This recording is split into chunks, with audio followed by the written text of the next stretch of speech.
Hey y'all, this is Radical Reads. Today I'm going to be reading Insecure, Policing Under Racial Capitalism, Challenging One of the Core Institutions of Capitalism, an essay published by Robin D.G. Kelley on November 8th of 2020, the day that Joe Biden, sponsor of one of the most destructive incarceration bills in all of American history, the Crime Bill of 1994, was elected as president. I wanted to read this essay because you can never read enough Robin D.G. Kelley, and because his application of a black Marxist analysis to the functions of modern-day policing and the ways that police protect and maintain racial capitalism is just so clear and simple and thorough.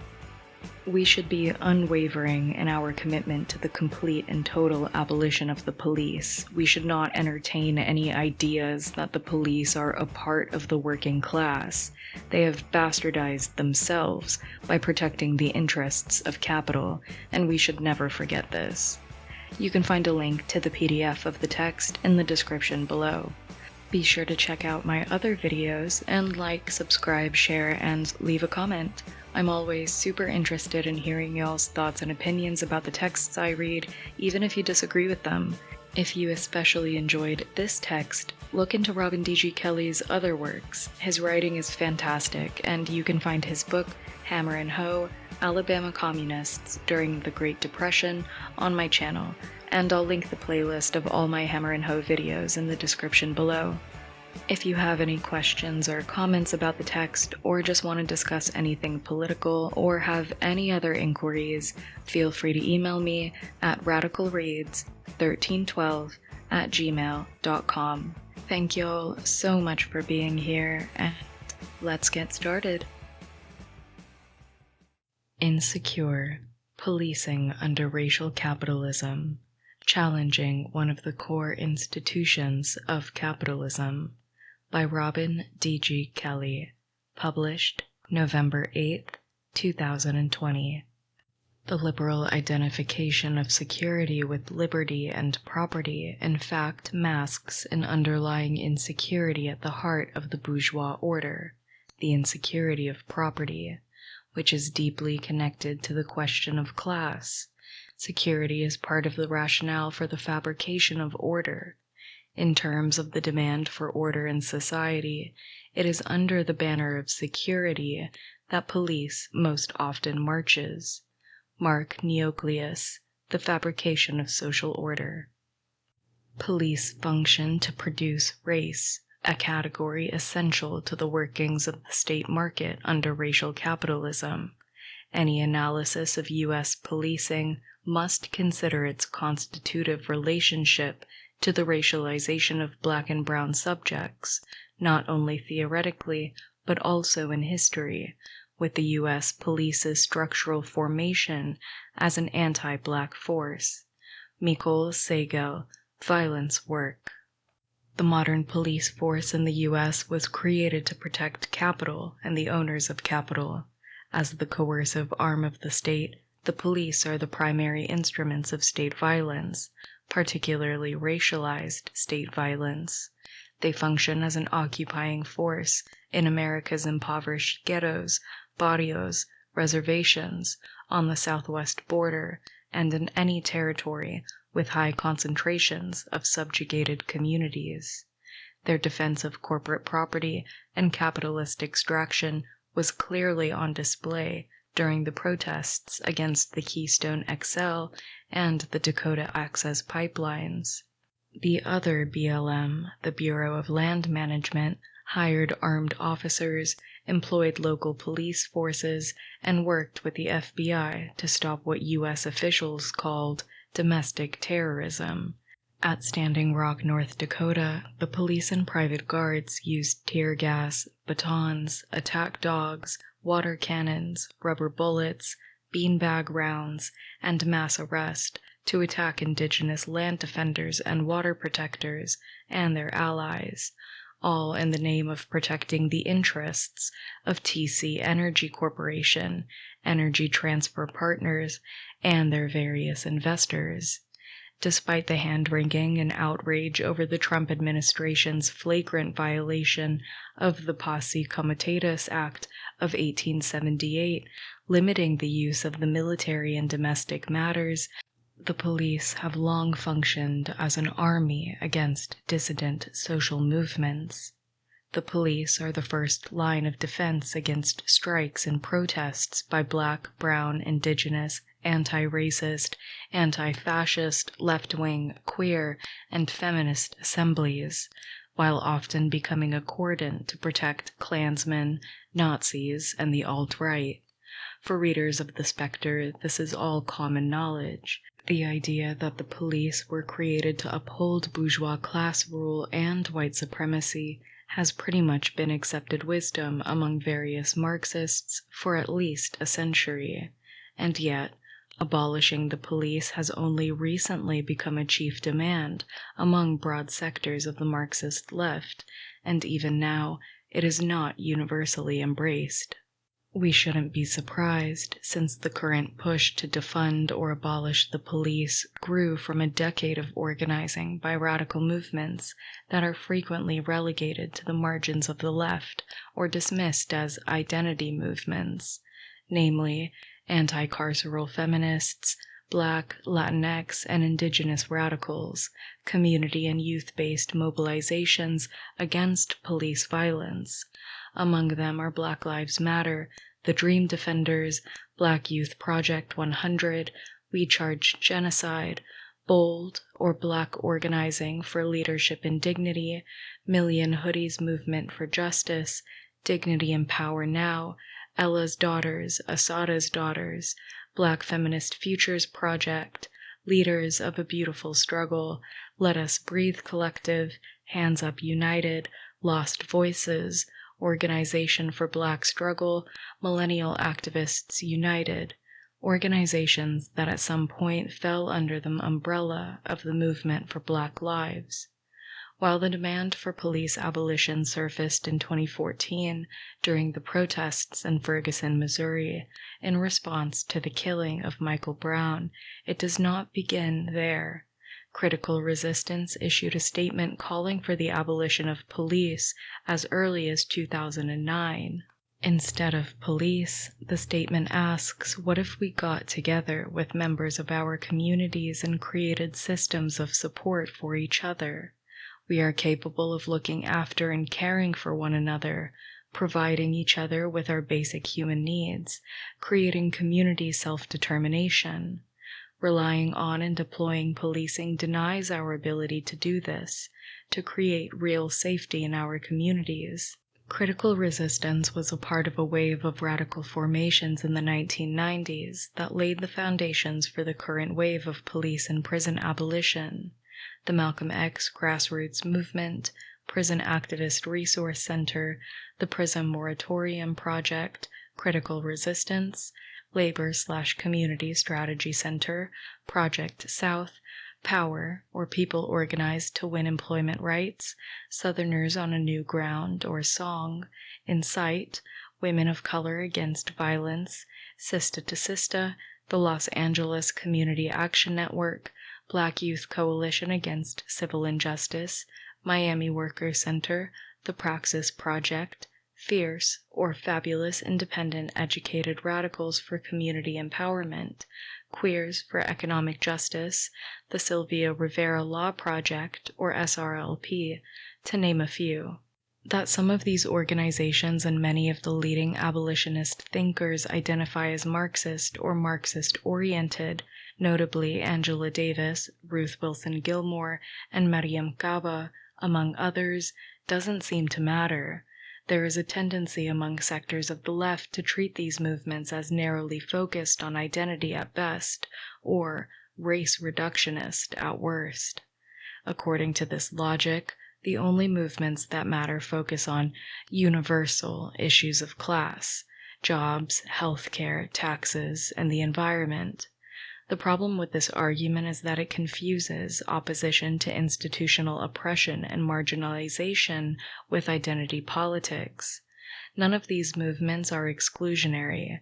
They'd not only resist racialized and gendered state violence, but capitalism itself.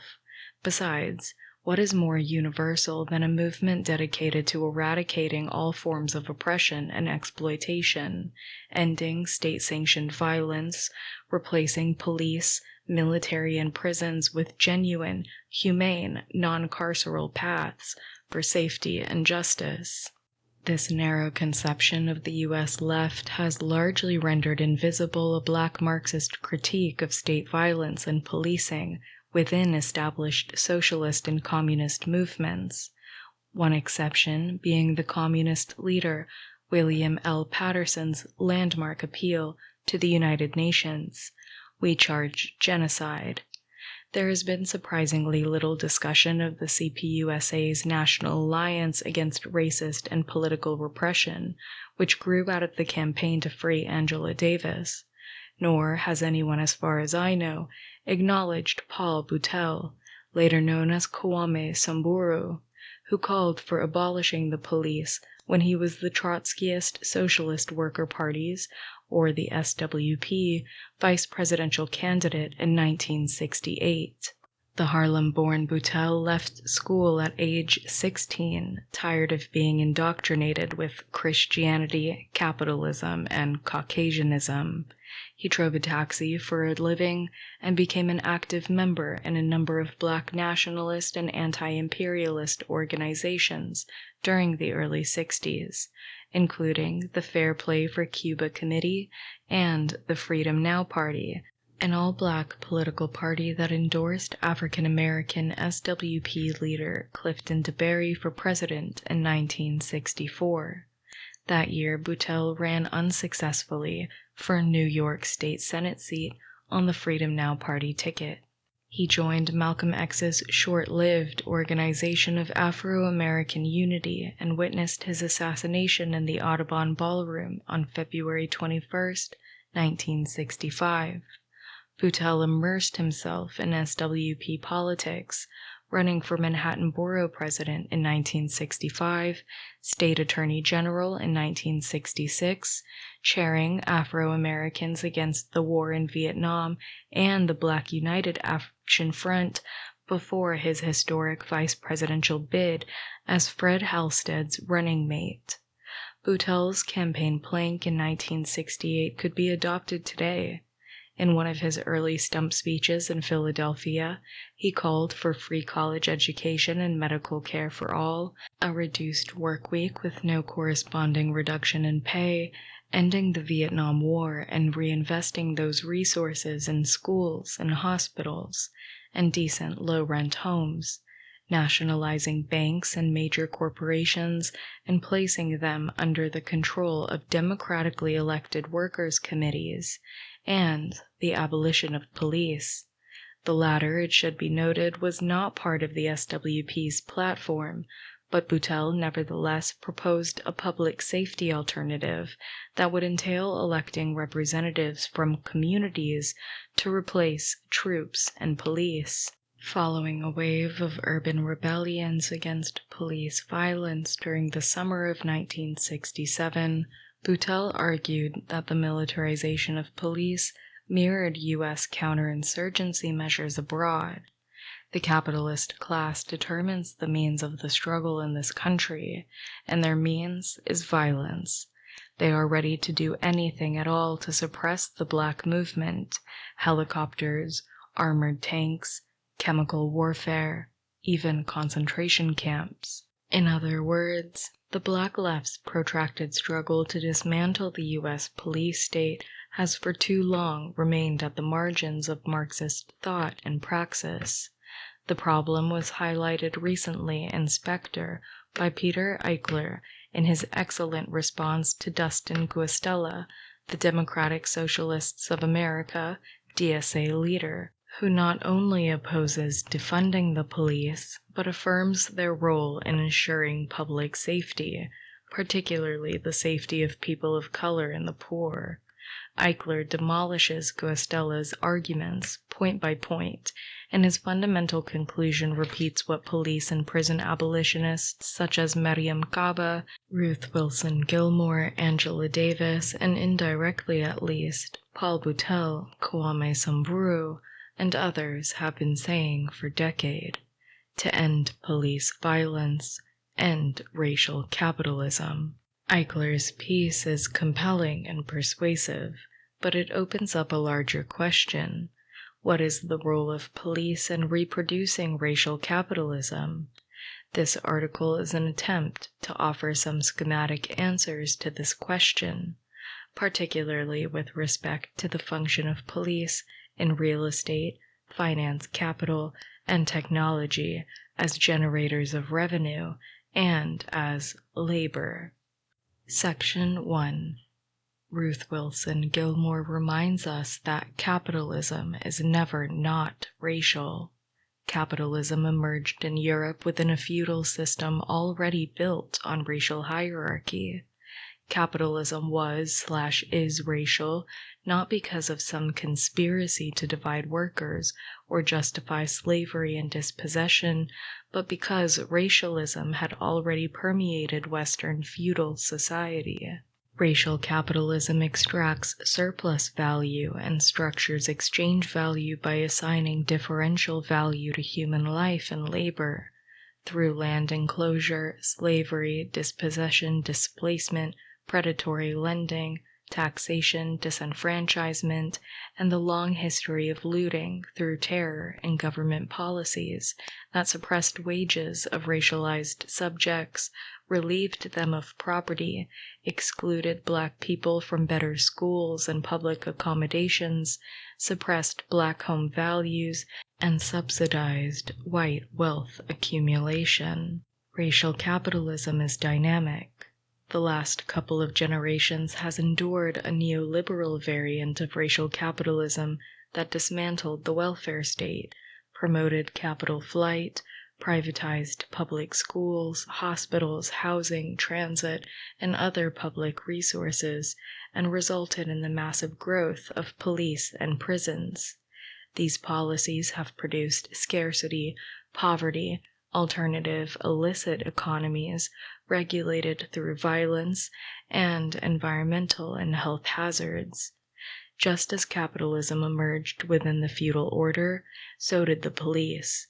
Capitalists may not have invented police, but they remade police into a tool to secure property, profits, and people who refuse to accept the terms of exploitation.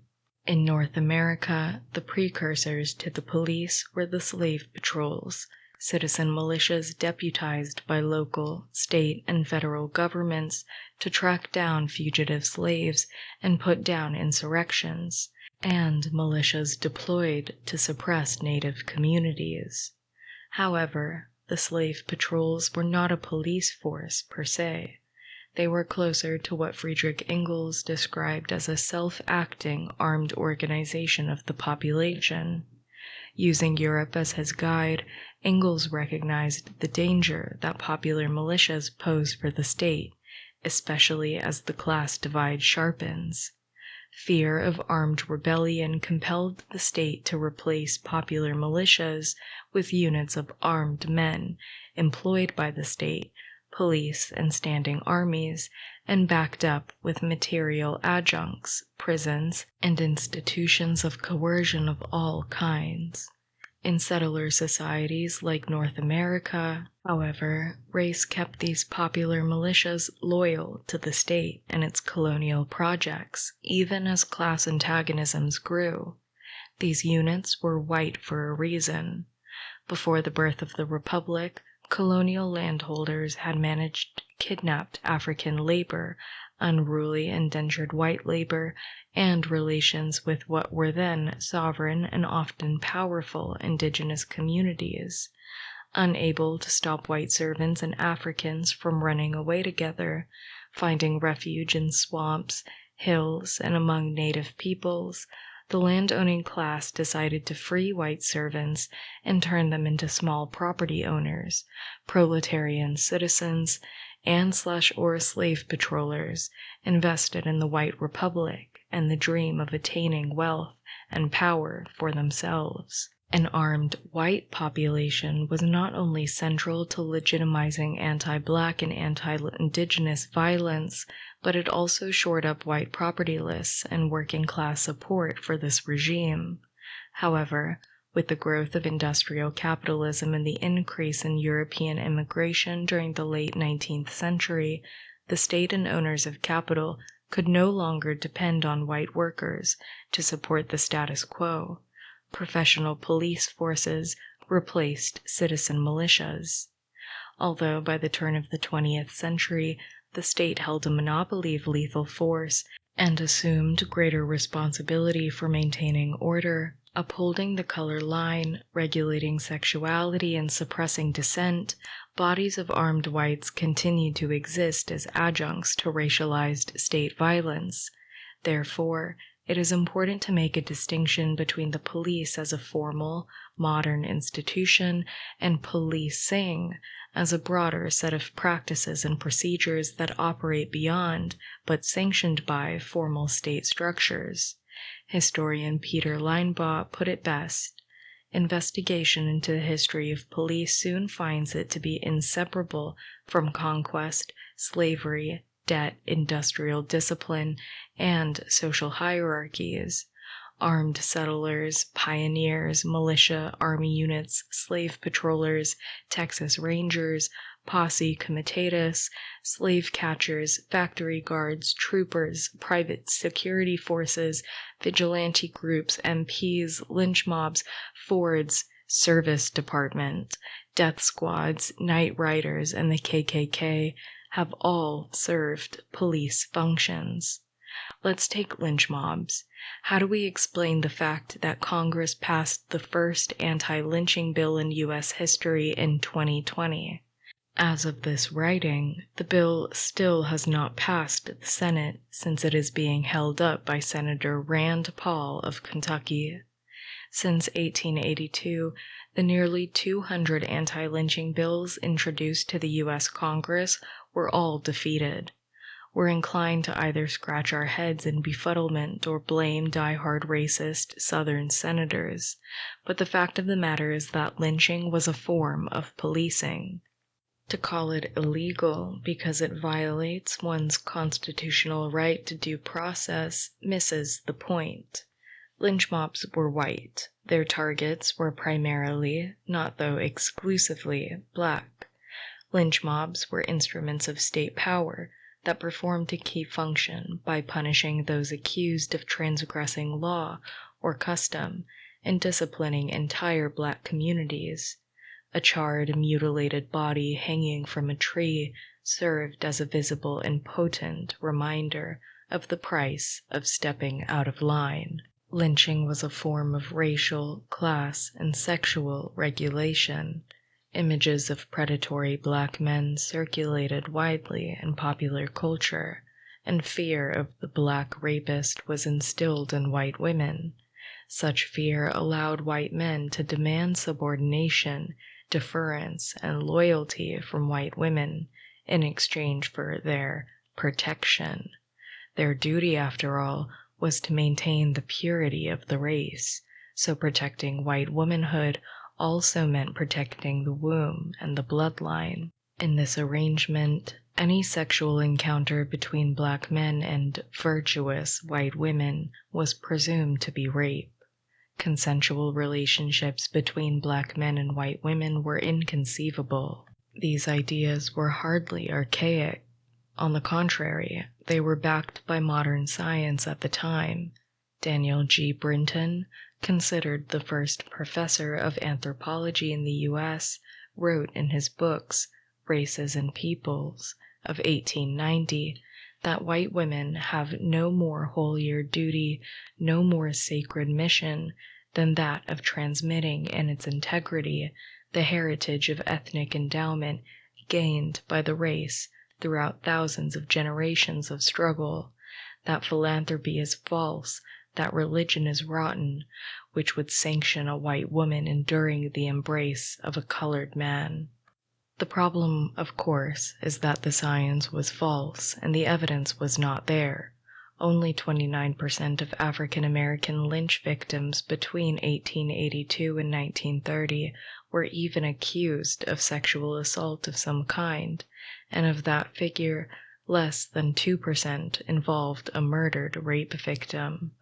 Most were lynched for being insolent towards whites, attempting to vote, engaging in self-defense, petty theft, assault, throwing stones, arson, economic competition, and sedition, or political activism. And even cases of alleged rape often masked consensual relations between black men and white women. The failure or refusal of the federal government to protect black lives and prosecute lynchers proved to be a source of frustration. African Americans had no faith in local law enforcement agencies because they usually worked in concert with lynch mobs, or at best were powerless against the crowd.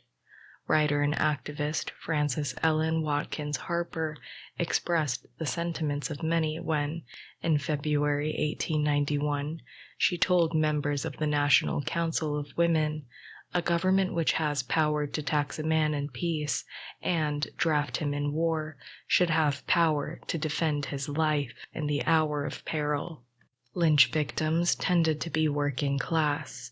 Occasionally they were targeted for union activity or sedition, but white mobs also murdered black men of means, successful entrepreneurs, landowners, anyone perceived to pose an economic threat to whites. The intrepid journalist and activist Ida B. Wells wrote about one of the most best-known cases of this kind. In 1892, 3 black Memphis residents, Thomas Moss, Calvin McDowell, and Henry Stewart, opened the People's Grocery Company directly across the street from a white-owned grocery store, drawing customers and incurring the wrath of the white store owner. When a mob attempted to run the 3 men out of town, they defended their property through force of arms. 3 white men were wounded in the ensuing gun battle, prompting police to arrest Moss, McDowell, and Stewart. Then, on the night of March 9th, a mob stormed the jail, seized the 3 men, dragged them out to the countryside, and summarily executed them. The logic of racial capitalism entailed suppressing black capital accumulation through violence in order to maintain a white monopoly of capital. The Southern economy under segregation was the antithesis of what classical economics imagined to be the free market.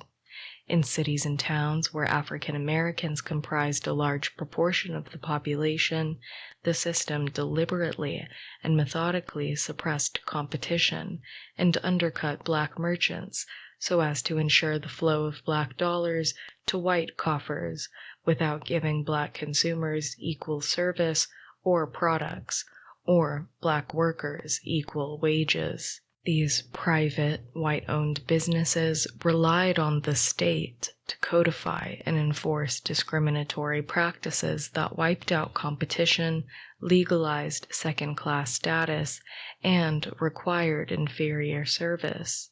This was not a free market, but a racially regulated market, backed by the force of the state and fiscal policies that took black people's money from consumer compulsion to wage theft that proved decisive in reproducing racial and class inequality. When black people tried to fight back using free market principles of withholding their labor, strike, migrating elsewhere, exercising the right to dispose of their income as they wished, or withholding their collective buying power, boycott, they were met with force and violence, sometimes by mobs, but often by the police. Section 2.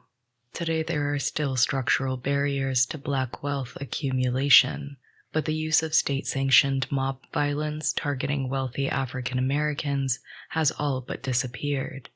There is no denying that rich Black people and celebrities are occasionally subject to racial profiling and police harassment, often the result of mistaken identity. But in our so-called post-racial, post-civil rights, multicultural world, where the ruling class has no problem incorporating Black and brown faces into the existing state apparatus, where Black billionaires profit from sweatshop labor and home foreclosures, where a Black president, a Black Secretary of State, and Black national security advisors advance the U.S. war on the planet, rich Black people are no longer the targets of state violence.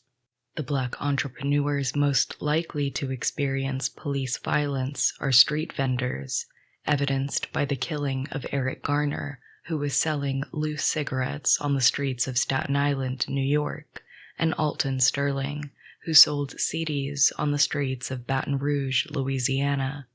These are only the more spectacular cases. The disappearance by death or removal of street vendors is not about eliminating economic competition, but adding value to the land and creating optimal conditions for capital investment. In a word, gentrification.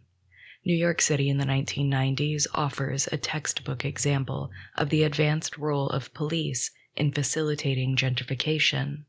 On October 17, 1994, the same year Harlem became an empowerment zone, Mayor Rudy Giuliani dispatched 400 officers dressed in riot gear to remove the street vendors on 125th Street.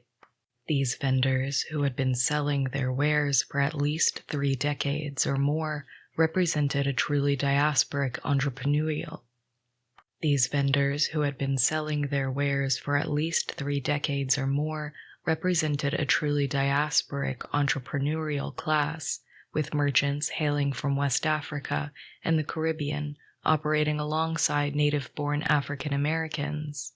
Although conflict between legitimate businesses along 125th and the street vendors had been brewing since the 1970s, it is not an accident that the first military operations against them coincided with initiatives to woo the Gap and Starbucks into opening shop in Harlem.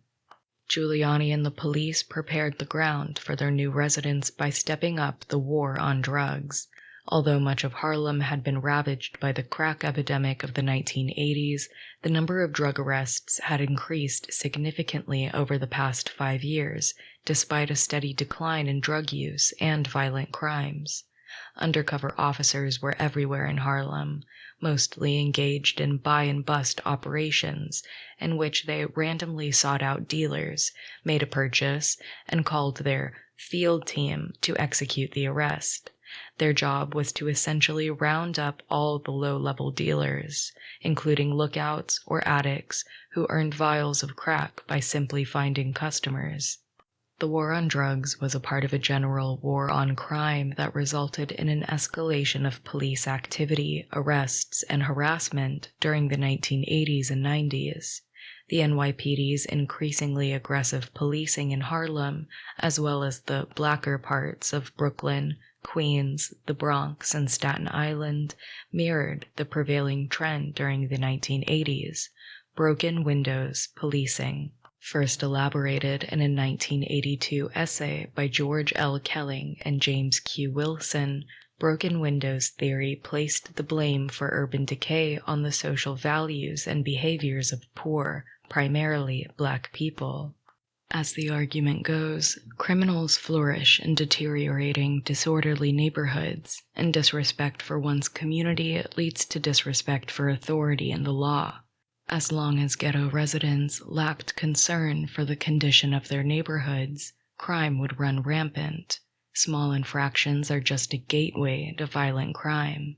In short, by completely ignoring the structural factors that suppressed home values, perpetuated health and environmental catastrophes, divested neighborhoods of essential services, jobs, government programs, as well as legal protections, the theory can blame culture and immorality for crime, which in turn explains poverty. All of these initiatives were part of a general clearing of the land. Meanwhile, upwardly mobile families, many white but also black and brown, began buying up inexpensive, dilapidated Harlem brownstones, and large chains such as The Gap, Starbucks, and H&M began moving onto the historic 125th corridor. These multinationals prepared to take advantage of cheap labor as well as the burgeoning consumer base.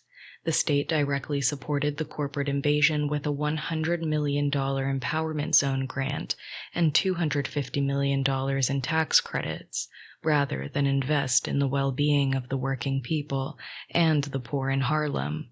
Whether intended or not, the Upper Manhattan Empowerment Zone orientation towards corporate developers and global chains, in combination with the rising rents and a decline in pedestrian traffic due to the removal of vendors on 125th Street, has led to the destruction of local businesses. More recently, the attorneys for Breonna Taylor, the black woman killed on March 13, 2020 by Louisville Metro Police, LMPD officers during a no-knock raid of her home, have uncovered evidence linking her death to gentrification. Although evidence is still coming to light, here is what we know. The officers who shot Taylor were part of the Place-Based Investigations, or PBI unit. The city established PBI in 2019, reportedly to focus on hotspots with high incidence of crime, part of the trend towards predictive policing I discuss below. But the territories given priority tended to coincide with areas targeted for aggressive redevelopment, such as the Russell neighborhood, a historic black community in West Louisville. This included a portion of Elliott Avenue, saddled with a number of abandoned and dilapidated properties. In a 3-week span early in 2020, the city demolished at least 8 homes on Elliott Avenue. Mayor Greg Fisher's vacant and abandoned properties team and the Office of Community Development worked closely with PBI to set up arrests on Elliott Avenue. In December 2019, a PBI unit within the LMPD obtained a warrant to arrest Jamarcus Glover on drug charges at a small house he rented at 2424 Elliott Avenue. Glover, it turns out, was Breonna Taylor's ex-boyfriend. The police claim he was receiving packages at Taylor's apartment on Springfield Drive, some 10 miles south of Glover's house, but the Postal Service could not confirm this. Either way, their past relationship drew Taylor within the PBI dragnet to clear Elliott Avenue, which explains why an African-American EMT worker with no prior arrest or suspicion of criminal activity could become the target of a no-knock raid by members of the PBI unit. Taylor was a casualty in the war to remove one of the primary roadblocks to development. The operation nevertheless achieved its objective. On June 5th, what would have been Breonna Taylor's 27th birthday, Louisville and Jefferson County Land Bank Authority purchased the house at 2424 Elliott Avenue for $1, though its fair market value was listed at $17,160. It is slated for demolition. Section 3. Real estate and corporate interests rely on police to secure that most insecure thing, property. And beginning in the 1970s, cities increasingly turned to police to generate revenue. The global slump of the early 1970s, federal budget cuts to states and cities, mass unemployment, the tax revolt organized by homeowners, as well as the perpetual corporate tax, left municipalities with massive revenue shortfalls. Civil asset forfeiture is one direct, albeit small, source of funds. The Comprehensive Drug Abuse Prevention and Control Act of 1970 allowed law enforcement agencies to seize drugs and equipment from suspected dealers, which eventually extended to cash and property from suspects even before a conviction. Civil asset forfeiture in the strictest terms violates the right to private property.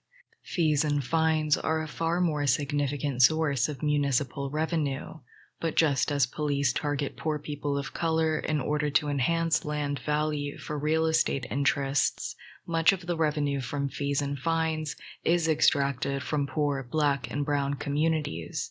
In other words, in both instances, the criminalization of Black and brown bodies is a fundamental feature of their operations.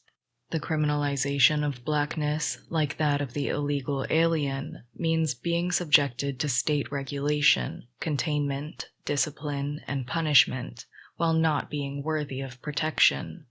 As we learned in the aftermath of Mike Brown's murder in Ferguson, Black people in St. Louis, the city and the county, were aggressively ticketed and fined for noise ordinance violations, for example playing loud music, fair hopping on St. Louis's light rail system, uncut grass or unkempt property, trespassing, manner of walking, wearing saggy pants, minor traffic violations, having an expired driver's license or registration even when they're not operating a vehicle, and disturbing the peace.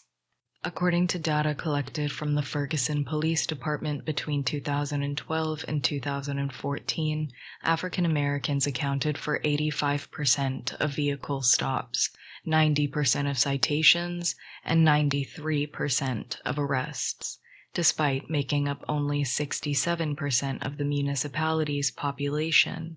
And yet, vehicle stops involving white drivers are far more likely to yield contraband than those involving African Americans. The proliferation of small municipalities in North St. Louis means that a Black driver can be ticketed by different officers passing through different jurisdiction, all on the same trip. If these fines or tickets are not paid, the court will issue arrest warrants, which may result in jail time, or paying an inordinate sum to a bail bondsman, losing one's car or other property, or losing one's children to social services. Summons and warrants are used as a kind of racial tax, an extraction of surplus directly by the state without producing anything besides discipline and terror and the reproduction of the state. In a word, revenue by primitive accumulation. In 2013, Ferguson's municipal court issued nearly 33,000 arrest warrants to a population of just over 21,000, generating about $2.6 million in income for the municipality. That same year, the St. Louis County and City Municipal Courts acquired more than $61 million in fines and fees. Where is the money coming from? Mostly from municipalities where, on average, 62% of residents were Black and 22% lived below the poverty line.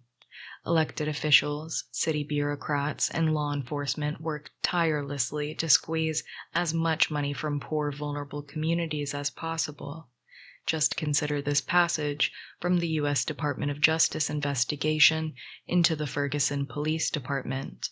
City and police leadership pressure officers to write citations, independent of any public safety need, and rely on citation productivity to fund the city budget. In an email from March 2010, the finance director wrote to Chief Thomas Jackson that unless ticket writing ramps up significantly before the end of the year, it will be hard to significantly raise collections next year. What are your thoughts? Given that we are looking at a substantial sales tax shortfall, it's not an insignificant issue. Chief Jackson responded that the city would see an increase in fines once more officers were hired, and that he could target the $1.5 million forecast. Significantly, Chief Jackson stated that he was also looking at different shift schedules, which will place more officers on the street, which in turn will increase traffic enforcement per shift. Jackson's assertion that expanding the police force will increase its revenue-producing capacity speaks to another countervailing issue. The revenue police generate for city budgets is radically offset by the cost of policing, especially as departments and their budgets have grown exponentially over the past half-century. the national cost of policing, adjusted for inflation, has ballooned from $29.3 billion in 1972 to $84.1 billion in 2012 to about $115 billion in 2017. In the largest cities, police departments receive anywhere between 20 and 45% of general discretionary funds. Cities have also been saddled with the skyrocketing costs of settling police misconduct cases.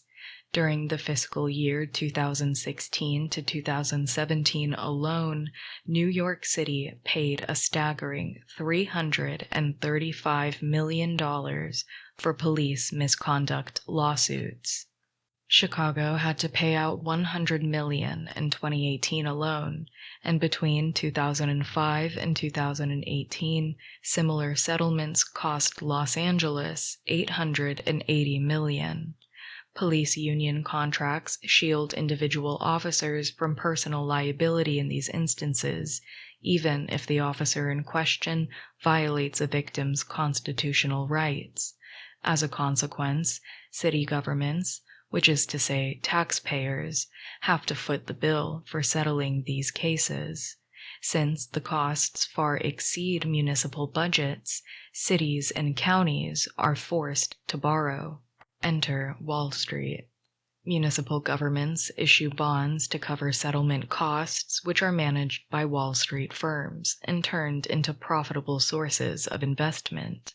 These neoliberal financial instruments that shift the cost of police misconduct to the public have been dubbed police brutality bonds.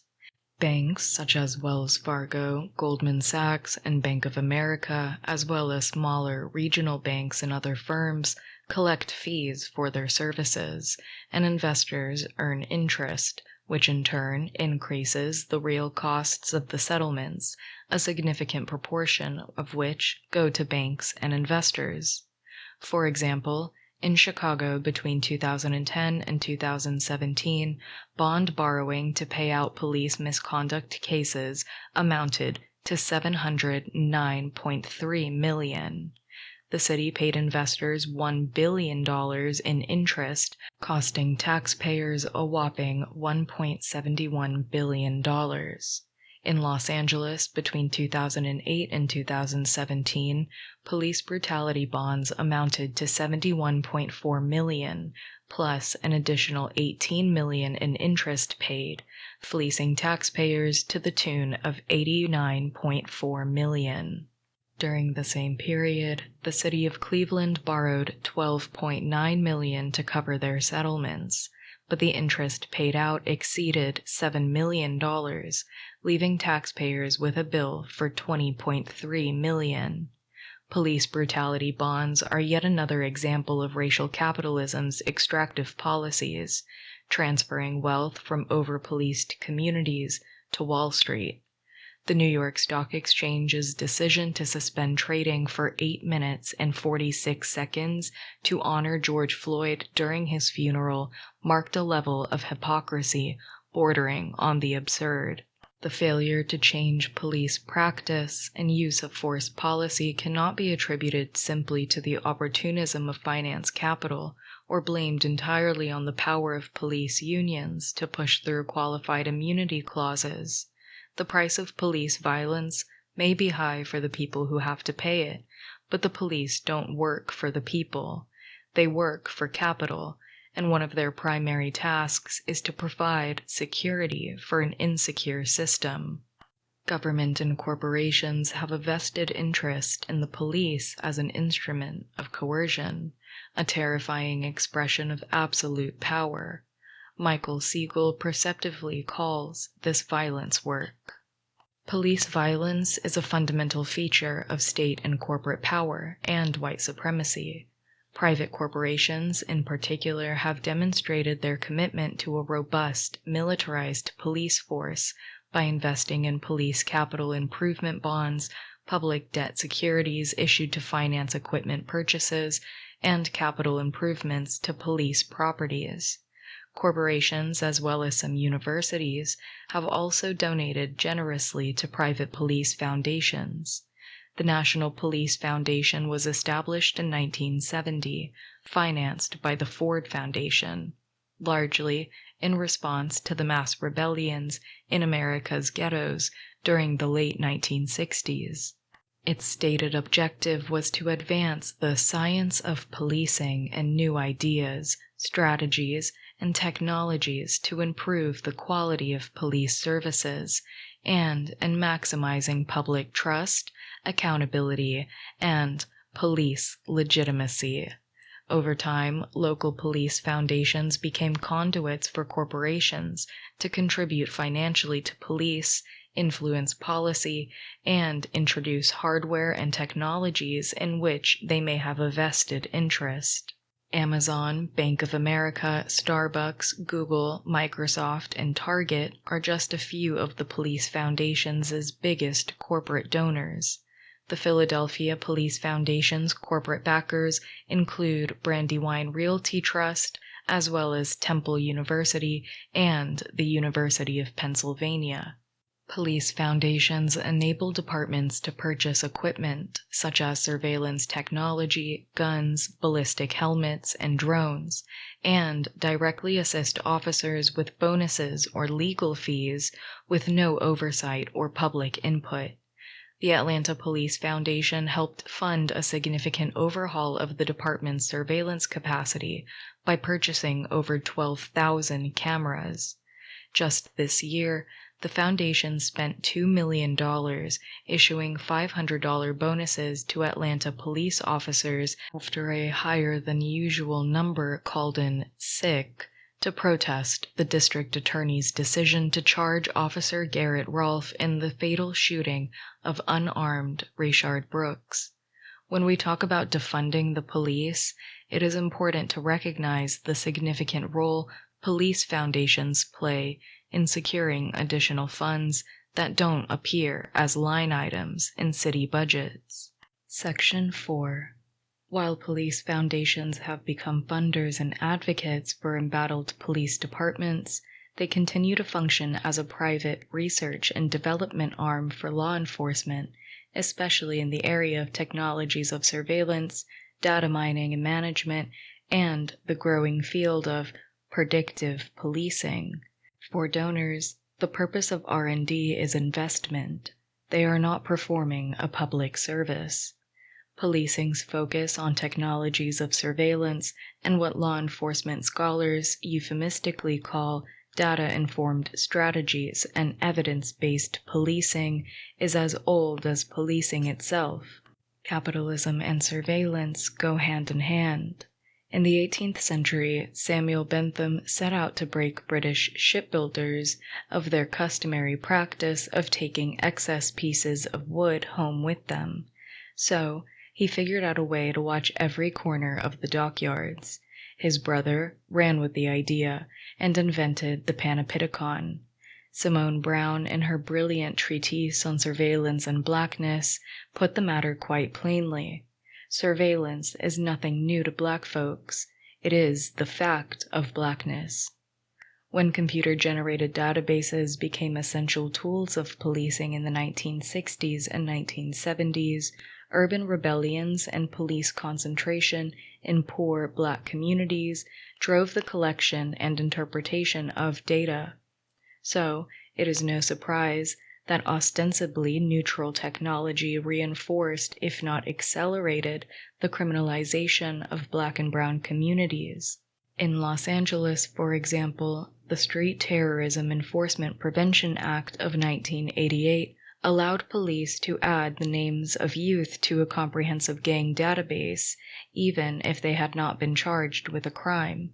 The database, basically a massive list of black and brown youth, was then used as a sentence enhancement for those who were later convicted of a felony.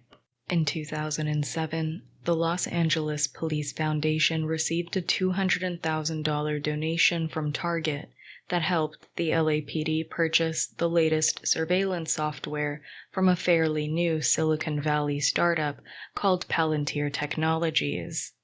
Founded in 2004 by Alexander Karp and Peter Thiel, Trump loyalist and founder of PayPal, the data mining firm was launched with seed money from the CIA's venture capital firm In-Q-Tel.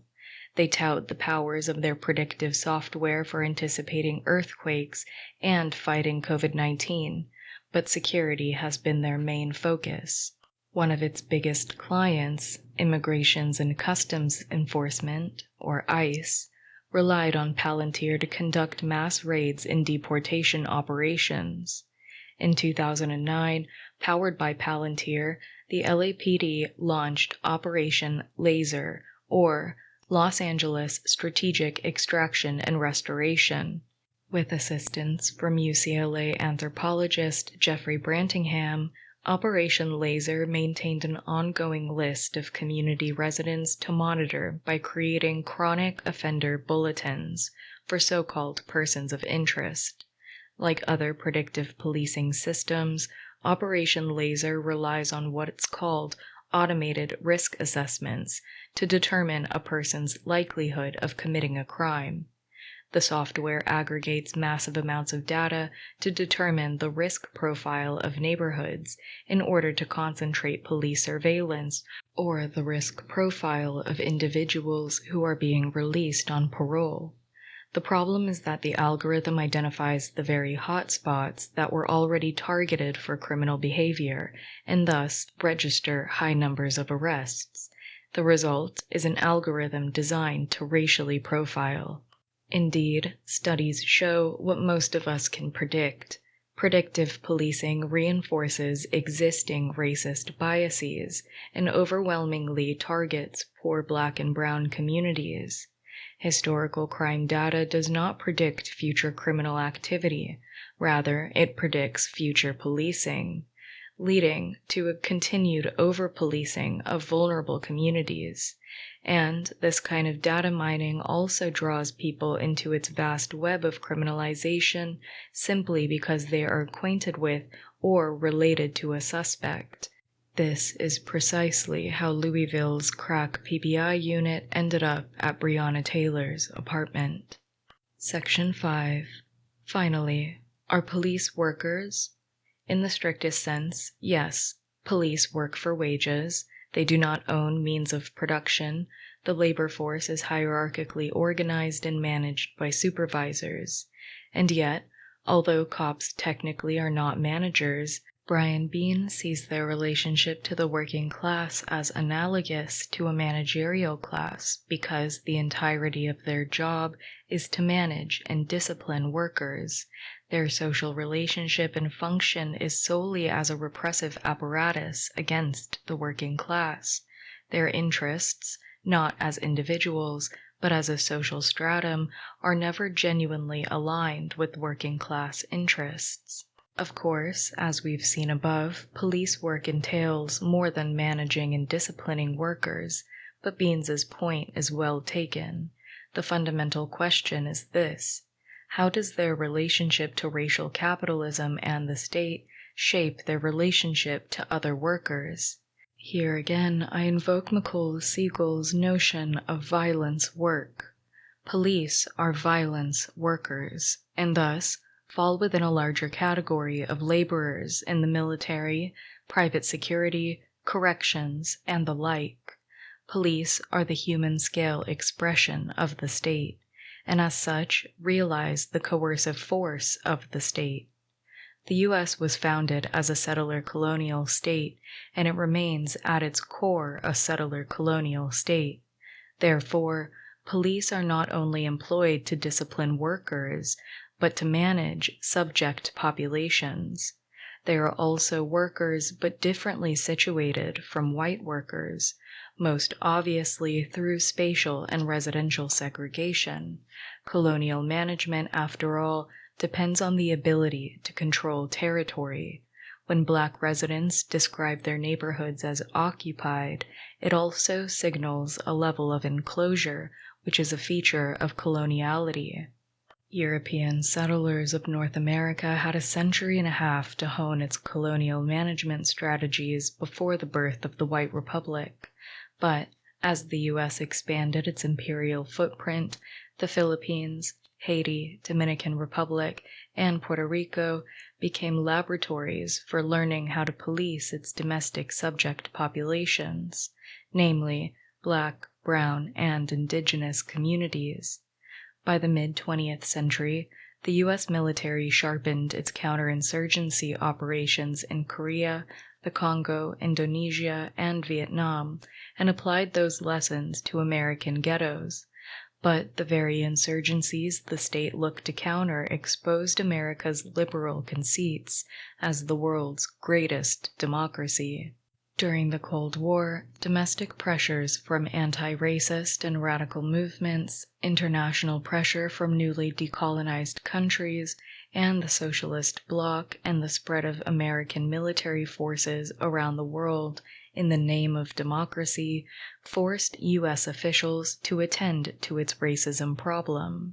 Appeals to the United Nations by the National Negro Congress, the NAACP, W.E.B. Du Bois, and the Civil Rights Congress forced President Harry Truman and his administration to push for liberal and limited criminal justice reform. As a result, police departments were pressed to hire more black officers. Secretary of Defense Robert McNamara upped the ante when he introduced Project Transition, a program designed to hire Black Vietnam War veterans as police officers. The incorporation of Black and brown cops does not change the character or structure of policing. Colonial rule has always relied on indigenous or other racially subject groups to administer and police the colonized or working people. But does their differential relationship to racial capitalism, the communities they are charged to police, and the judicial structures intended to discipline them as violence workers affect their consciousness or the kinds of organizations they form to protect their interests? Marxist criminologist Gerda Ray observed over 4 decades ago that although police are more inclined to ally with the ruling class against the working class, she argued that their fidelity to their repressive function is not a given, but must be continually reproduced through the way in which the job is structured and the rewards available for loyal service. Indeed, the current orientation of police unions was not a given, but the product of a century of struggle and negotiation and restructuring of the job itself. The Boston police strike of 1919, for example, was a genuine fight to win union recognition, a living wage, and humane working conditions. Boston patrolmen at the time earned an equivalent of $23,000 a year in 2020 dollars, worked on average between 75 and 87 hours per week, had to purchase their own equipment, and were forced to live in an unsanitary station house. The strike was violently suppressed, the striking officers replaced, and the union, an American Federation of Labor affiliate, was broken. Calvin Coolidge, then governor of Massachusetts, who used the state militia to maintain order, made a statement that would come to epitomize the police as the human-scale expression of state power. There is no right to strike against the public safety by anybody, anywhere, anytime. When police tried to unionize again during the CIO union drives of the 1930s and 1940s, they met similar opposition and the same arguments. A 1946 opinion piece by the editorial board of the LA Times called for the abolition of the LAPD's union, which won recognition 3 years earlier. The police force is in effect a military force, which must obey the lawful orders of superiors without hesitation or reservation and must not have any divided allegiance. Mayor Fletcher Bowron concurred, arguing that police unions impair the freedom and independence necessary for the full and proper preservation of peace at all times, in controversies between employers and employees, or in jurisdictional strikes between different labor unions. Unionization was slow, but that doesn't mean police were unorganized. On the contrary, officers were encouraged to join the Fraternal Order of Police, or FOP, which preceded the AFL's attempts to organize cops. The FOP is not a union. It lobbied for increases in police budgets, promoted departmental loyalty and morale, and reinforced racist and anti-working class law enforcement practices. Groups such as the New York Police Benevolent Association, or NYPBA, and the Los Angeles Police Protective League, which function as unions, are direct descendants of the FOP. But by the late 1960s and early 1970s, the situation began to change. First, Black police officers organized their own protective leagues in response to the urban insurrections, racist police violence, workplace discrimination, and corruption. Black police groups such as the Guardians in New York, Connecticut, and Pittsburgh, Officers for Justice in San Francisco, the Black Police Officers Association in Oakland, and the Afro-American Patrolmen's League in Chicago and Atlanta understood protective to refer to Black communities rather than their own jobs. The best known and perhaps most radical was the Afro-Americans Patrolmen's League, or AAPL, founded in 1968 by three young officers, Renault Robinson, Edward Buzz Palmer, and Frank Lee. They were no abolitionists.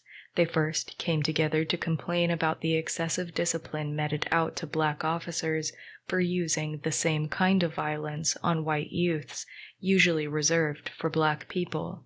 But over time, they developed a transformative vision of policing as an anti-racist model of public safety aimed at eliminating police violence and finding effective strategies of stopping street violence and crime. AAPL President Renault Robinson wrote a weekly column for the Chicago Defender called Black Watch. He quoted Frantz Fanon and Malcolm X. He supported the Black Panther Party and called for the redistribution of the nation's wealth. He compared the Chicago Police Department's presence in Black communities to that of overseers or colonizers. He did not subscribe to the bad apple theory or consider police violence to be an aberration. All of these abuses, he wrote, are not accidents or errors or simply acts of individual malice. They flow from the policemen's role as agents of an absentee white citizenry, which owns all the property in the Black community and/or have a stake in the political and economic status quo, and who are, therefore, continually demanding of the police that they prove their responsibility to and representation of the white power structure by the number of insults, assaults, arrests, and kills perpetrated against the Black community. The AAPL received wide support from Black Chicagoans. The CPD and the Mayor Daley machine invested almost as much energy waging war on the League as they did on the Black Panther Party. Members faced repression and reprisals, including suspensions, docked pay, threats of termination, and a vicious misinformation campaign. The AAPL filed suits against the CPD and persuaded the federal government to investigate the department's record of discrimination and police misconduct. By the early 1980s, the AAPL began to decline, along with other progressive Black police organizations. While a handful of Black officers attempted to do the impossible, reform the police, most departments and police organizations responded with unsparing racism, reaction, and defensiveness. Their resentment of Black officers as critics and fellow employees was further exacerbated by a major crisis in policing. First, the global slump and fiscal crisis in the early 1970s resulted in wage freezes, layoffs, and budget cuts affecting most urban police departments. Suddenly, police who had been trained to break strikes found themselves on the picket line. Second, many police unions and patrolmen's leagues appealed to racism and blamed African Americans for stealing their jobs, not the global economy or the Nixon administration. In Detroit, white officers protested what they considered reverse discrimination. Third, violence work actually increased in this period. Perhaps we might call it a speed up. Crime rates did rise, but the cause of the speed up was the ideological and legislative push to lock up more people. The violence work of mass incarceration is not simply a matter of the introduction of more draconian legislation or sentencing mandates, but requires the extractive work of producing prisoners. The strike wave of the 1970s, the escalation of protests, a general distrust of cops, urban decline caused by capital flight, white flight, a growing illicit drug trade, reductions in city services, not to mention municipality budget cuts, which began the process of turning police into generators of revenue, all contributed to a general speed-up and growing malaise surrounding police work. Rather than build unity with black and brown officers and fight for better pay, better working conditions, job security, and safer communities, the police unions exploited white fear, community fears of crime, blackness, and cops' fear of replacement. The NYPBA refused to support other municipal workers fighting against reductions in their pensions. It spent 2 years and a lot of money fighting a legal and electoral struggle to abolish the Civilian Review Board. Police unions devoted more time supporting conservative mayors, monitoring and opposing liberal judges, lobbying for increases in state-of-the-art weaponry, and backing statewide campaigns to restore the death penalty. Meanwhile, anti-discrimination laws were gutted, reported hate crimes increased, and a wave of police and vigilante killings struck black communities with the force of a cluster bomb. The decade opened with police brutality emerging as a central political issue, resulting in a massive urban insurrection in Liberty City, Florida, in May of 1980. State-sanctioned racist violence went hand in hand with an ideological assault on the legitimacy of the critique of racism itself. During the Reagan years, new right-wing think tanks such as the Institute of Justice and the Campaign for a Colorblind America invoked the rhetoric of colorblindness and opportunity to justify dismantling anti-racist programs. Colorblind discourse also prepared the way for broken windows policing, which has contributed to mass incarceration and set the stage for the war on drugs. Today, the role of police unions is to protect cops from liability and doing violence work on behalf of racial capitalism. Union contracts often include provisions that would disqualify misconduct complaints, grant officers a waiting period before being interrogated after an incident, place limits on officer interrogations, or provide information ahead of time that would allow the officer to match their sworn statements with available evidence, require cities to cover costs related to police misconduct, not just settlement costs, but legal fees and paid leave while under investigation, and removing past misconduct investigations from an officer's file. These are just a few examples of how police unions reproduce injustice, shield the police from accountability, and undergird structural racism. Writer and Portland-based activist Seamus Cook put it best. The police are independent agents, much more likely to smash a picket line than join it. As the labor movement becomes increasingly militant, using civil disobedience and other tactics, it's the police who will be called by employers and local governments. The police will protect and serve employers against their workers, and especially growing social movements. If the labor movement believes that Black Lives Matter, they cannot simultaneously believe that the police are members of their labor family. And if the labor movement continues its trajectory of adopting more militant tactics, and it must to survive, it will increasingly fall into direct combat with the riot police. Racial capitalism will not dismantle itself. It requires a labor movement, a people's movement, dedicated to ending the war on Black people. This is how the movement for Black lives formulated its abolitionist vision. Ending the war on Black people, here and abroad, would not only reduce our vulnerability to poverty, prisons, and premature death, but also generate a peace dividend of billions of dollars to invest in education, universal health care, housing, living wage jobs, restorative justice, food justice, and green energy. Ending the war on Black people means ending the police as we know it. There is no justification for defending police unions since they are company unions.